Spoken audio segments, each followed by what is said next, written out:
Yeah, I totally get that. Your reason is one of the best reasons I've heard. Hey, same first. I mean, that actually makes sense. I can buy into that. It's one of those rare names, so when you see one, you connect with it. Plus, his game is on point, so it makes it even easier to be a fan of Rory McIlroy. Well, his game reminds you of your game, so There we go. I like that. Now, I'll get you out of here on this one. Who's your favorite? And really, what do you think is going to be the score to not only make the cut, but what's the score it's going to take to win the title? Well, those score questions are always brutal because it's going to depend on the weather. The thing about the PGA is because it's usually played in the South in August, it's usually supposed to be 95 and sizzling every day. So it makes them, they have to go out and water the greens to keep them alive. You give PGA Tour players soft greens that hold shots, and they are going to shoot low. It's just a fact. No matter how hard the course is, they're going to rip it up. I would say the cut will probably be, 1 over par, and the winning score might be 15 under. I'm going to go with a guy who he's only played once since the U.S. Open, and he finished 6th. His name is Brooks Koepka. He won the U.S. Open, and no one's paying any attention to him. I think people aren't giving him the respect he deserves because he's kind of dull and isn't a funny interview. And the guy can really play. He's big. He's powerful. He's like a Dustin Johnson knockoff. Okay. So he's got the whole game in. He's already got a major, so he's not going to sweat it if he, gets in contention again. He's already been there and done it. Well, Gary, you forgot more about golf than myself or a whole bunch of others remember, so I take your word for it. That's why he's Gary Van Sickle. He knows his stuff. Thank you so much for joining us on Married to the Game. Thank you, and that's why you're Rory McIlroy. Except for I need his bank deposit to come into my account. Yes, and when you get that, I'd like to go to work for you. There we go. Thank you, man. You got it.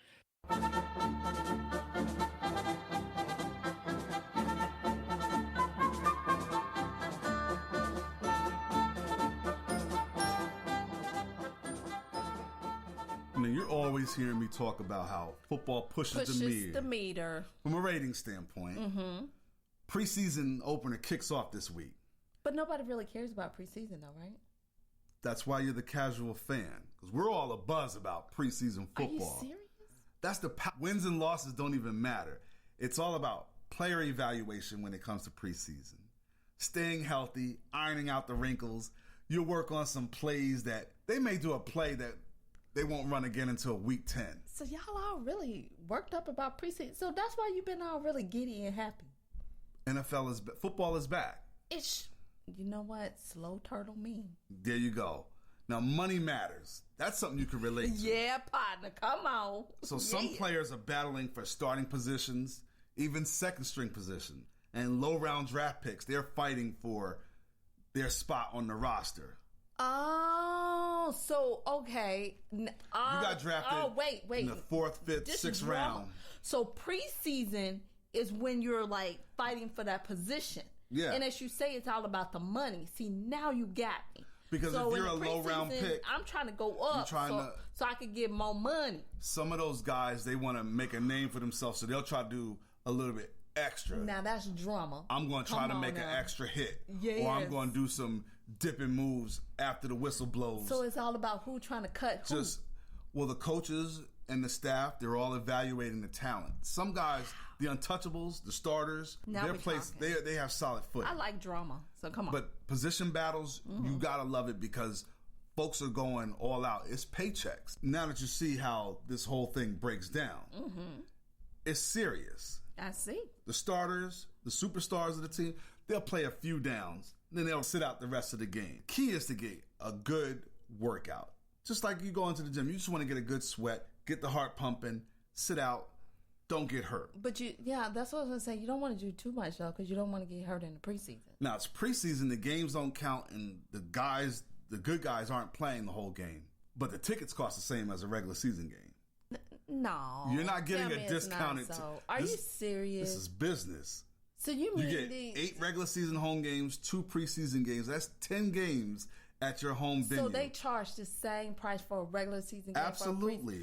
They need, man. This is the National Football League. No, they print their own money. You hear me say it a lot. What I really want to say, they pimping y'all, man. I mean, y'all paying regular season price games Go ahead, fans. Go ahead. That's why I'm the casual fan. Now, one of the hot button stories of the NFL, preseason, regular season, postseason, it doesn't matter. Colin Kaepernick, still unemployed.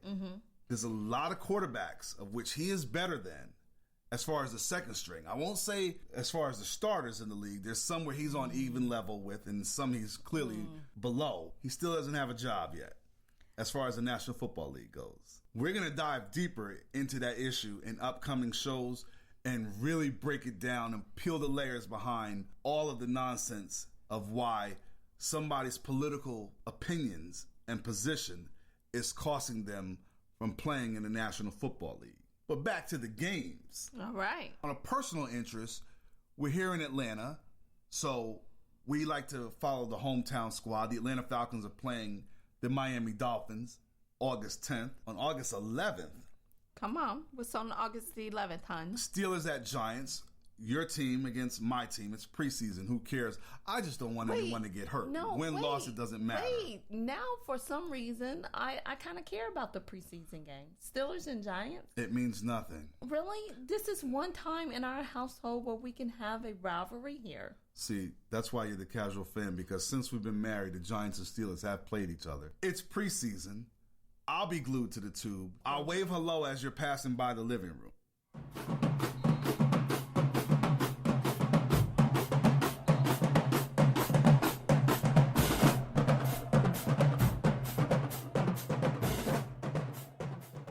So on last week's show, we talked up the overall national landscape in college football and the SEC with Arkansas heavy in the dialogue.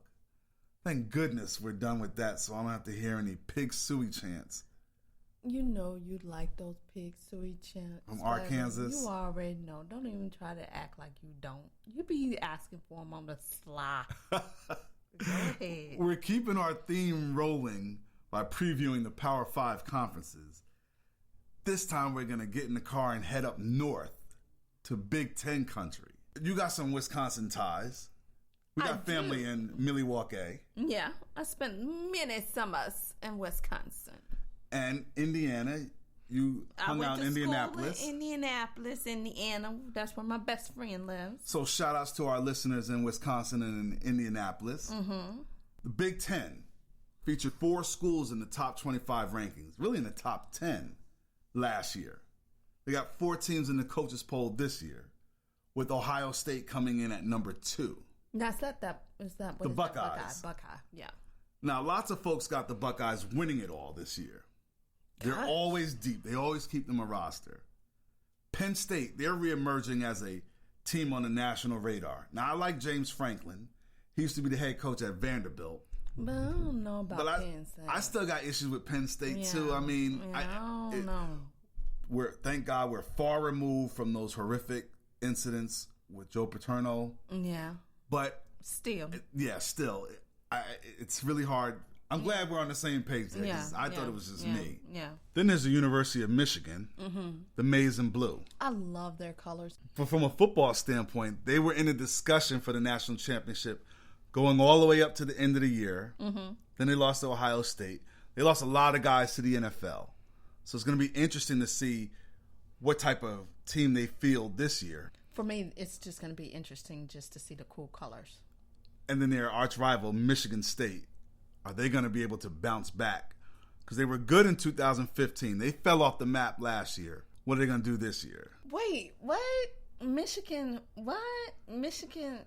Okay, Michigan State is the green color team.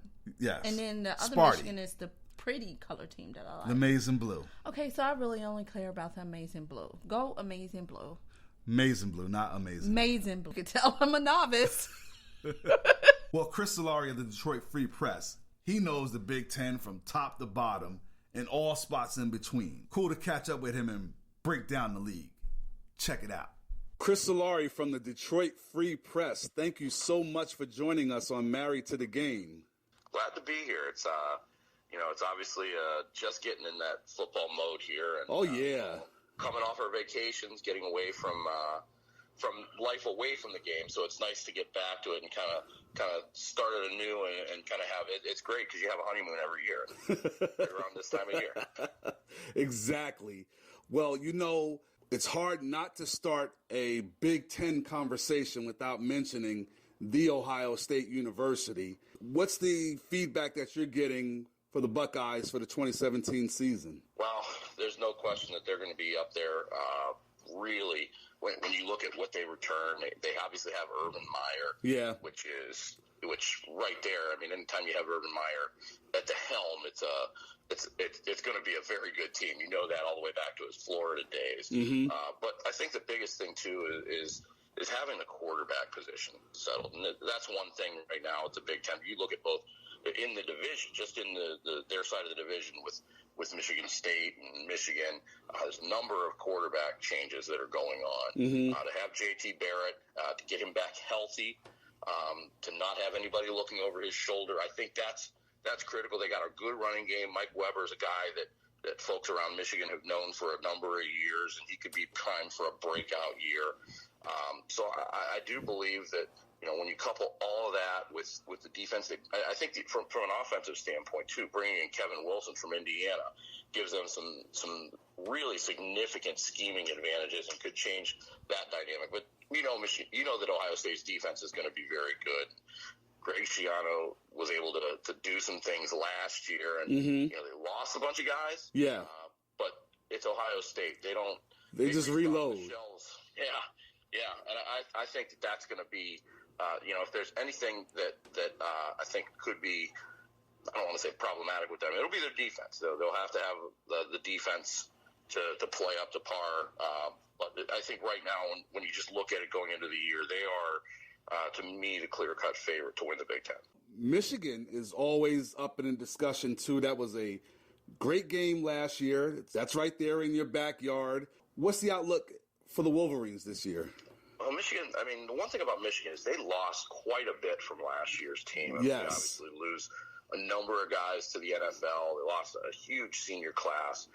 So now you get the chance to see what Jim Harbaugh's players are all about. You're talking about a program that's making that.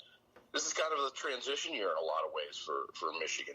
They're getting mostly Jim Harbaugh guys. They played a number of true freshmen last year. They're going to play a lot more this year. Mm-hmm. Guy like Rashawn Gary is coming in at defensive end with huge hype on a national perspective.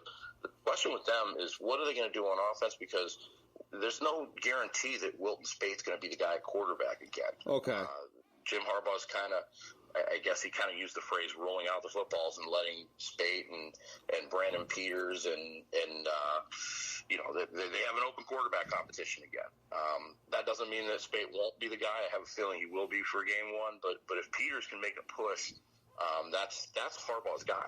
He's a redshirt freshman. He's got a big arm. He's got some abilities, but it'll be up to Harbaugh to decide whether or not Peters has made that jump. Now, Penn State. How much do you think they can build off of what they did last year? Because the bar is raised for them, the Nittany Lions, this season. Yeah, and I think that, when you look at James Franklin's team, he's a very good coach, and he returns the key players that you need in McSorley and Barkley. Barkley, to me, is the best runner in the Big Ten. And, you would be a fool not to feed him over and over again. But, as you saw, especially towards the end of last year, McSorley was not afraid to let it fly. Yeah. And, that to me, if they're able to throw the ball like they were, boy, that offense can be really, really dynamic. And I think they're just a notch below Ohio State right now. Right. But there's something to be said for having won the year before and returning a bunch of those guys. And then also you couple in the fact that, people are not necessarily talking about him again. Even after getting into that Big Ten championship game and doing what they did there, I do think that there's something to be said that they it's hard to say they're flying below the radar, but when Ohio State's above you, that to me is always going to create a lot more noise and allow someone like a Penn State to sneak in there, even though they had such success last year. But then, Ohio State cast such a large shadow that it kind of leads to that perception about, or, you know, where Penn State falls in the rankings in the Big Ten. Yeah, and, you know, Penn State is similar to Ohio State. It's going to be on the defense. Now, my wife, Lakita, is